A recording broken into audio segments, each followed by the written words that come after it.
Hello everyone and welcome back to my channel. तर आज मी बनवणार आहे उकडीचे मोदक. उकडीचे मोदक बनवायला मला खूप आवडतं. बनवायला थोडेसे अवघड आहेत, वेळ पण जरा जास्त लागतो, पण मला आवडतात बनवायला, असं म्हटलं आज तुम्हाला पण दाखवूयात. तर उकडीचे मोदक बनवायला सगळ्यात जास्त वेळ जो लागतो ते म्हणजे खोबरं जे खोवायचं असतं त्याच्यासाठी. पण मी ते ऑलरेडी कालच आयुषकडून करून घेतलं आहे आणि मी गूळ पण चिरून ठेवला आहे. आता आपल्याला सारण बनवायचं आहे आधी आणि मग मी दाखवते तुम्हाला एक एक स्टेप की कसे बनवायचे उकडीचे मोदक. म्हणजे ही माझी पद्धत आहे, ऑफकोर्स तुमची प्रत्येकाची वेगळी असणार. तर मी कसे बनवते हे आज मी तुम्हाला दाखवणार आहे. तर किचनमध्ये जाण्या अगोदर मी केस बांधून घेतली आहे, नाहीतर मग काय झालं असं तुम्हाला सगळ्यांनाच माहिती आहे. आणि मग अशी मी गंध नव्हता लावला, आता मी गंध लावला जो माझ्या ड्रेसवर पण छान दिसतोय. सगळी प्रिपरेशन मी किचनमध्ये करून ठेवली आहे. तर आता आपण सुरुवात करूयात आपल्या रेसिपीला.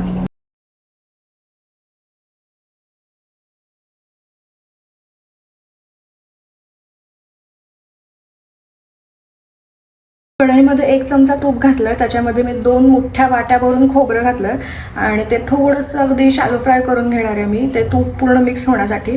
आणि त्याच्यानंतर जेवढं आपण खोबरं घेतलं त्याच्या अर्धी वाटी भरून गूळ घ्यायचा. एकदम स्लो गॅसवर आपल्याला ते सारण परतवून घ्यायचं, त्याचा कलर पूर्ण चेंज होतो. अजून मी गूळ घातला नाही आहे, गूळ घातल्यावर मी तुम्हाला दाखवते.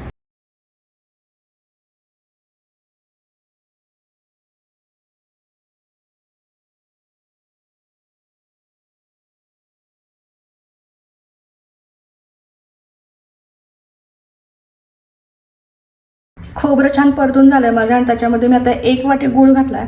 तसं मी 2 वाटी खोबरं घेतलं होतं, तसं 1 वाटी गूळ प्लस थोडासा एक्स्ट्रा गूळ अजून मी टाकला आहे त्याच्यामध्ये, मला जरा कमी वाटत होतं त्याच्यामुळे. आणि त्याच्यानंतर मी घातली 1 चमचाभर वेलची पूड आणि जायफळ पूड आणि ते घालून हलवून घेतलं आहे. आणि आता मस्त कलर आला आहे माझ्या सारणाला. सारण खूप जास्त परतवून नाही घ्यायचं, नाहीतर मग ते कडक होतं आणि आपण जेव्हा मोदक स्टीम करायला ठेवतो त्याच्यातून मग ते फुटतात आणि पाणी गळायला सुरुवात होते. त्यामुळे माझं सारण आता रेडी झालं आहे. आता आपण उकड बनवून घेऊया.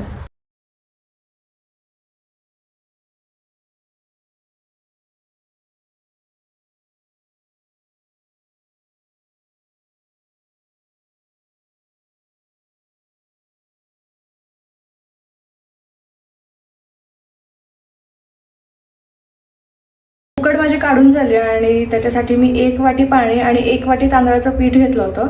हे मेजरमेंट एकदम सेम सेम ठेवायचं, अजिबात कमी जास्त करायचं नाही. कारण तुमची जर उकड बिघडली तर मग तुमचे मोदक पण बिघडतील, मग त्याला चांगल्या कळ्या नाही पडणार.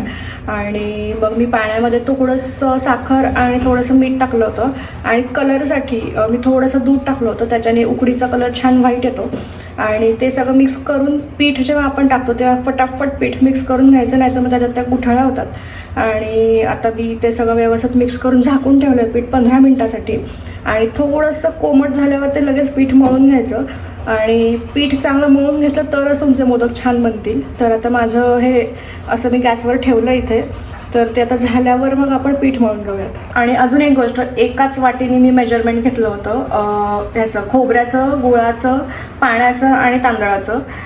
त्याचं कारण पण अजून एक आहे की उगाच भांडी काढू नका, ती नंतर आपल्यालाच घासावी लागतात. आत्ता मी स्वयंपाक तर करते आहे, पण नंतर भांडी पण मलाच घासायची आहेत. त्याच्यामुळे मी एकाच वाटीने सगळे मेजरमेंट घेतले, त्याच्यामुळे आपलं मेजरमेंट पण बरं येतं आणि नंतरचे कष्ट पण आपले वाचतात. तर मी मग अशी मस्त गरम गरम पीठ मळून घेतलं, एकदम सॉफ्ट झालं आहे पीठ. आणि सगळं सामान घेऊन मी आता अशी खाली बसले, कारण खूप वेळ लागतो ह्या प्रोसेसला. तर मी ते सारण घेतलं, हे मी याचे गोळे बनवून घेतलेत, सोबत थोडंसं पाणी आणि थोडंसं कोरडं पीठ, कारण मग ते हाताला चिटकतं म्हणून. आणि ऑलरेडी मी इथे एक मोदक ट्राय करून बघितला आहे जो की खूप सुंदर झाला आहे. आणि आता मी पटापट मोदक बनवून घेते. याच प्रोसेसला सगळ्यात जास्त वेळ लागतो, त्यासाठी आधीच मी तिकडे पाणी उकळवत ठेवलं आहे आणि इकडे मोदक रेडी झाले की मी लगेच तिकडे स्टीम करायला ठेवणार. असे पटापट मोदक बनवून होतात, नाहीतर मग खूप वेळ असेच मोदक बनवून ठेवले आपण की ते खालून मग त्याचं गुळाचं पाणी पूर्ण खाली यायला लागतं. त्यामुळे चला पटापट बनवूयात. मला माहीत नाही मी दिसते का नाही नीट, कारण मी आता फोन माझा ट्रायपॉडला लावला.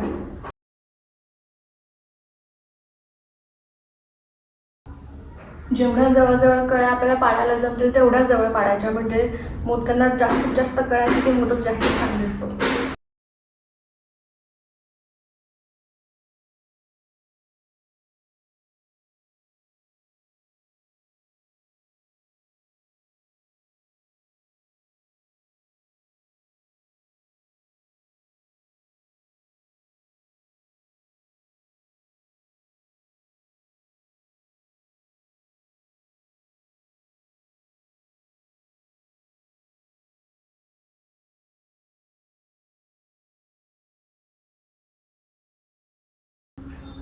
आपला मोदक छोटूसा मोदक बनवून रेडी झाला. मी याच साईजचे मोदक बनवते. आता याला मला केशर लावायचं आहे आणि मग मी स्टीम करायला ठेवते.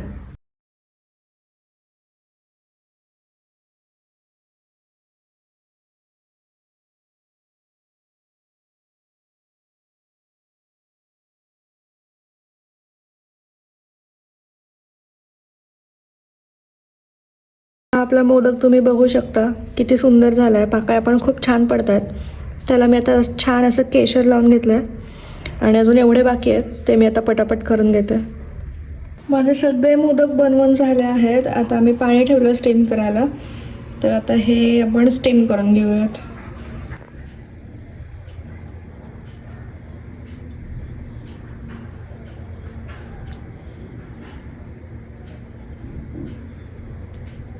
मोदक असे पाण्यातून काढून घ्यायचे म्हणजे यांना वाफ चांगली मिळते आणि चांगले शिजतात. कच्चे राहत नाहीत मोदक आणि त्याच्यावर केसर पण छान चिटकून राहतं. मग माझ्याकडे आता केळीचं पान नाही आहे. केळीचं पान असतं तर व्यवस्थित ते छान दिसतं आणि मोदक अजिबात चिटकत नाहीत. पण आत्ता मी माझ्या जाळीला प्रॉपर तेल वगैरे लावलं. छान दिसतात मोदक खूप. आता मी यांना जवळजवळ 20 मिनटं तरी स्टीम करून घेते. जास्त वेळ केलं तरी चालतात कारण कच्चे नाही राहिले पाहिजेत म्हणून. सो आता आपण यांना 20 मिनटं स्टीम करून घेऊयात. तर फायनली आपले मोदक बनवून रेडी झाले आहेत. खूप मस्त झाले आहेत. कळ्या पण खूप छान पडल्यात. तर आता हा प्रसाद मी पहिलं गणपती बाप्पाला दाखवते आणि खूप छान वाटलं. खूप दिवसांनी मोदक केले म्हणजे गणपतीनंतर मी डायरेक्ट आत्ताच मोदक केले. गणपतीमध्ये तर मी 30-40 जवळजवळ 50 मोदक बनवते सकाळी नैवेद्याला. तर हा व्हिडिओ तुम्हाला कसा वाटला मला कमेंट करून नक्की सांगा आणि चॅनलला नक्की सबस्क्राईब करा. Bye bye.